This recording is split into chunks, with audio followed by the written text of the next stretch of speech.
Bonjour, bienvenue pour ce nouveau journal. Nous sommes le vendredi 11 décembre. Voici les titres. Quand l'agriculture s'engage pour la planète, c'est ce qu'on appelle l'agriculture durable. Il en a été question ces derniers jours au Bourget à la COP 21. Exemple concret dans cette édition à Mortagne-sur-Sèvre où du biométhane est produit à partir du lisier et du fumier de vaches et de cochons. L'initiative a été rendue possible grâce au fonds de dotation Vendée Handicap. Une cinquantaine de tablettes numériques a été distribuée dans le département à destination d'enfants autistes. Un outil qui permet, vous le verrez, de faciliter la communication. Et puis, visite à la fin de ce journal de l'atelier de Marie-Christine Grangien. Elle est maître artisan potier à Beaulieu-sous-la-Roche. Elle participe ce samedi à une journée des savoir-faire. Mais d'abord un mot des élections régionales pour commencer ce journal. Il pourrait y avoir plus d'électeurs à voter au second tour. En tout cas, depuis lundi, le nombre de demandes de procuration est en hausse. Ceux qui ne peuvent pas se rendre dans leur bureau de vote dimanche semblent bien décidés tout de même à faire entendre leur voix. Exemple au commissariat de police de La Roche-sur-Yon, il n'y avait pas eu autant d'affluence depuis l'élection présidentielle de 2012. Apolline Laurent. Depuis lundi, le commissariat de La Roche-sur-Yon enregistre en moyenne une soixantaine de demandes de procuration par jour. Au total, pour les deux scrutins, les policiers dénombrent un peu plus de 700 demandes, à tel point qu'il a été nécessaire de mobiliser en continu un fonctionnaire de police pour enregistrer les dossiers. La procédure est toute simple, finalement je pensais que c'était plus compliqué que ça et du coup c'est bien que ce soit aussi simple que ça justement pour que ça puisse nous permettre de le faire.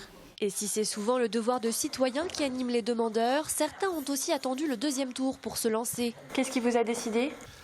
J'ai envie de dire les résultats. Au premier tour, je me suis pris trop tard. Et donc j'ai juste voulu le faire pour le deuxième tour, pas spécialement en fonction des résultats, juste pour pouvoir participer. Parce que pour moi, c'est important de donner son avis en politique et d'avoir... ça fait partie du devoir du citoyen de voter. Les fonctionnaires de police peuvent enregistrer des demandes jusqu'à samedi après-midi. Ils précisent cependant à ce moment-là que la demande de procuration ne sera pas forcément reçue en temps et en heure pour le scrutin de dimanche prochain. Et pour rappel, pour voter dimanche, la carte d'électeur est facultative. En revanche, une pièce d'identité est obligatoire, que ce soit une carte d'identité, un permis, un passeport ou même la nouvelle carte vitale. Dans le département, les bureaux de vote seront ouverts dimanche de 8h à 18h. Et on connaîtra l'issue des dépouillements qui, de la droite, de la gauche ou du Front National, dirigera les Pays de la Loire jusqu'en 2021, ainsi que le nombre de sièges pour chacune des listes. Les 93 conseillers régionaux se réuniront pour la première fois dans une semaine, le vendredi 18 décembre, pour élire le président de région. Et en attendant dimanche, vous pourrez vivre ce second tour des élections régionales en direct sur TV Vendée.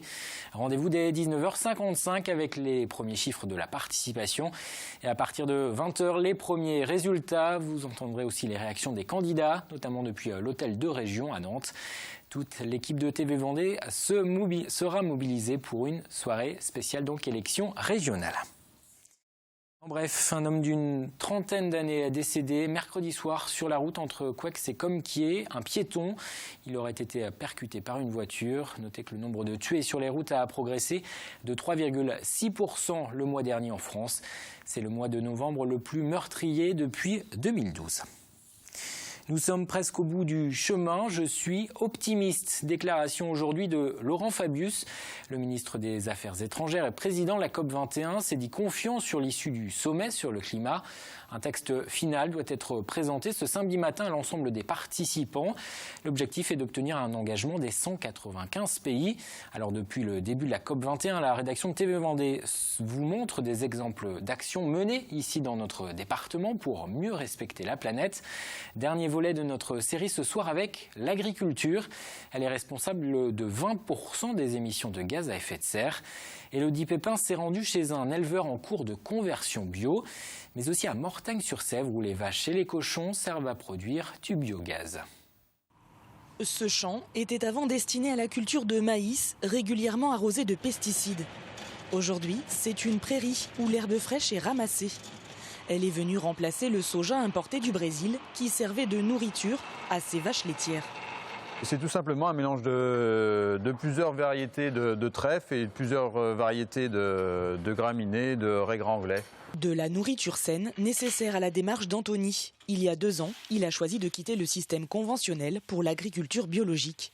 Moi j'ai des enfants et je suis fier justement qu'ils consomment ce produit-là, parce que c'est quand même des produits pour moi qui sont nourris avec des plantes qui n'ont pas subi de traitement, et on ne peut pas continuer avec un système de traitement et puis d'apport comme ça engrais qui va brûler les sols. Et des agriculteurs qui prennent le virage écologique, il y en a de plus en plus. Dans le nord de la Vendée, certains sont même allés plus loin en utilisant les animaux, comme cette vache, pour produire de l'énergie renouvelable. Ces excréments sont directement acheminés par un tuyau dans cette usine de méthanisation. Là-bas, un tracteur vient tout juste d'arriver d'une exploitation voisine chargée de lisier. Tout comme les excréments de notre vache, ce lisier va suivre plusieurs étapes jusqu'à produire du biométhane. Toute la partie liquide qui est dépotée dans le bâtiment passe par ce tuyau-là et qui arrive dans la fosse tampon, dans la fosse de pré-mélange. Une fois passé dans la fosse tampon, le lisier et le fumier vont être brassés avec des déchets d'industrie agroalimentaire dans un bâtiment appelé digesteur. Privés d'oxygène, ils vont être chauffés à 39 degrés pendant 40 jours. Les résidus de la méthanisation appelés digestats serviront d'engrais pour les cultures. En haut, le biogaz est formé. Une fois épuré, ce gaz vert est directement injecté dans le réseau de GRDF qui permet de chauffer 500 habitants de Mortagne-sur-Sèvre. Nous voulions innover, montrer aussi que les agriculteurs savent innover et apporter notre contribution à notre territoire. Pour l'instant, les 10 agriculteurs qui ont monté ce projet ne gagnent pas de revenus complémentaires grâce à cette activité, mais remboursent leur investissement. Quant à Anthony, c'est le 1er janvier 2016 que son lait obtiendra le label bio. Il pourra alors le vendre 2 fois plus cher. Du nord au sud, l'agriculture rime de plus en plus avec développement durable quand celle-ci reste économiquement viable. Et en marge également de la COP21, une exposition mobile est proposée à La Roche-sur-Yon dans un bus. Il va sillonner jusqu'à la fin de la semaine prochaine les lignes du réseau Impulsion. À l'intérieur des affiches sur lesquelles les voyageurs pourront retrouver des conseils pour faire des économies d'eau, de chauffage ou d'électricité. Des gestes simples à faire au quotidien. Écoutez l'un des représentants de l'espace Info Énergie Vendée. L'idée, c'est d'apporter de l'information déjà, de l'information qui va servir aux gens tous les jours, et avec des messages assez rapides et des gestes qui sont facilement applicables à la maison. C'est vrai qu'avec un message clair, rapide, eh bien, ça marque peut-être un petit peu plus les esprits. Le fait aussi, la récurrence de pouvoir se poser dans un bus et avoir, plutôt que les yeux dans le vague, eh bien, regarder les petites affichettes, eh bien, ça rend un service aussi. Voilà, on peut s'instruire tout en voyageant. Lutter contre les petites incivilités, la petite délinquance, c'est l'objectif affiché par la ville des Herbiers. Elle vient de signer avec le parquet de La Roche-sur-Yon 2 conventions. Les jeunes mineurs pris en train de taguer, de dégrader les bâtiments ou qui auraient un mauvais comportement à la piscine ou au centre de loisirs pourront être rappelés à l'ordre par le maire. Les parents pourront être convoqués pour un entretien. Les jeunes de plus de 16 ans pourront eux être contraints de faire 3 heures de travail d'intérêt général. Je vous propose d'écouter le procureur Hervé Lolic et Véronique Besse, maire des Herbiers. Cette expérimentation qu'on commence effectivement aux Herbiers a déjà eu lieu dans d'autres départements et les chiffres montrent qu'il y a une réitération très faible. Donc est-ce que parce que nous avons bien choisi nos mineurs, est-ce que parce qu'ils ont compris, c'est ce que nous souhaitons en tout cas qu'ils comprennent que leur comportement n'est pas acceptable, mais aussi que l'on est certain qu'ils sont bons à autre chose que commettre des infractions. C'est vraiment de la prévention pour que ces actes d'incivilité que l'on connaît dans nos villes ne dégénèrent pas et ne s'amplifient pas. Moi, je veux que les Herbretais puissent vivre tranquillement, calmement, en paix aux Herbiers et qu'ils ne soient pas gênés par des actes d'incivilité. Alors, il y en a très peu aujourd'hui, je rassure vraiment la population, il y en a très peu, mais voilà, quelquefois, c'est des petites choses qui peuvent pourrir, entre guillemets, la vie d'un quartier. La 3D fait son entrée au collège. D'ici l'année prochaine, les 32 collèges publics du département seront tous dotés d'imprimantes 3D. Le collège Émile Bossire de Luçon fait partie des derniers établissements équipés. Ces imprimantes 3D seront notamment utilisées en cours de technologie, mais aussi en arts plastiques ou encore en mathématiques pour la géométrie dans l'espace. Coût de la machine, un peu plus de 3 000 €. Le conseil départemental de la Vendée explique vouloir démocratiser l'utilisation de l'impression 3D auprès des jeunes. Pour le moment, la moitié des collèges du département est équipée. Le numérique qui peut permettre aussi d'améliorer le quotidien et le bien-être des personnes handicapées.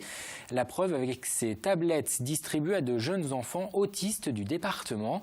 Elles servent de support pour favoriser les échanges et la communication avec leur entourage. L'initiative est un succès et elle pourrait s'étendre. Reportage au sein de l'Institut médico-éducatif de Fontenay-le-Comte, Alix Lanos. Je veux une peluche. Oui.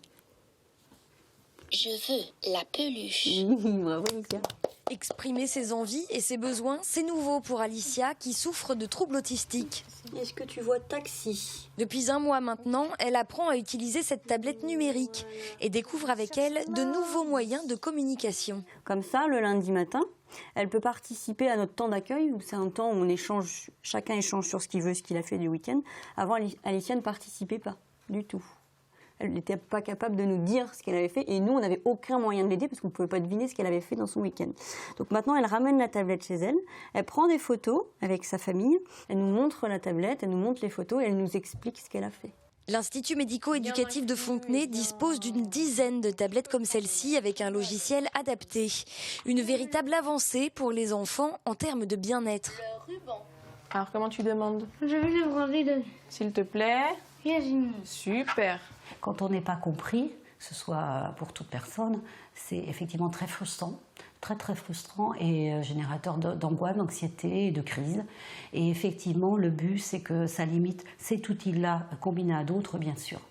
Donc le but, c'est favoriser la communication, l'expression. Et ensuite, et notamment pour d'autres enfants, les apprentissages. 47 tablettes ont été remises aux enfants de l'ADAPI Aria sur le département. Chacune coûte 750 €. Elles ont toutes été financées par le Fonds de dotation Handicap Vendée, créé il y a un peu plus de 2 ans, avec l'objectif de pouvoir améliorer le quotidien d'un maximum de personnes en situation de handicap. Je veux le livre. Ça peut être demain un fauteuil électrique parce que la famille n'a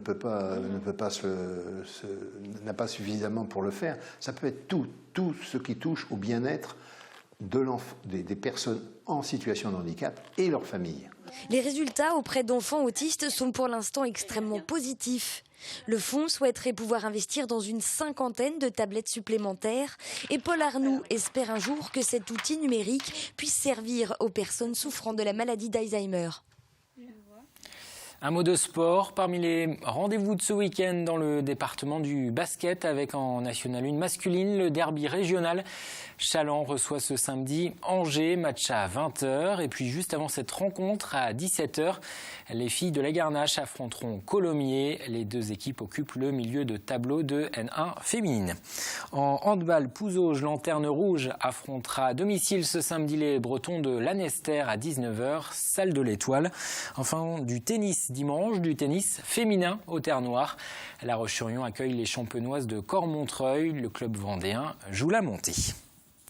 Rencontre à présent avec Marie-Christine Grangien. Elle réalise des poteries de grès décorées.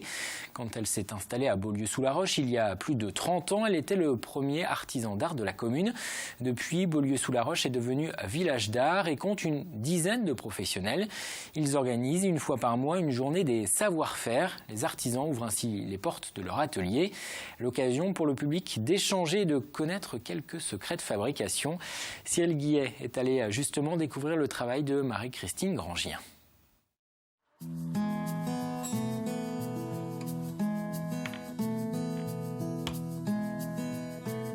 Donc ça, c'est la préparation de la terre avant le tournage, pour être sûr qu'elle est bien homogène.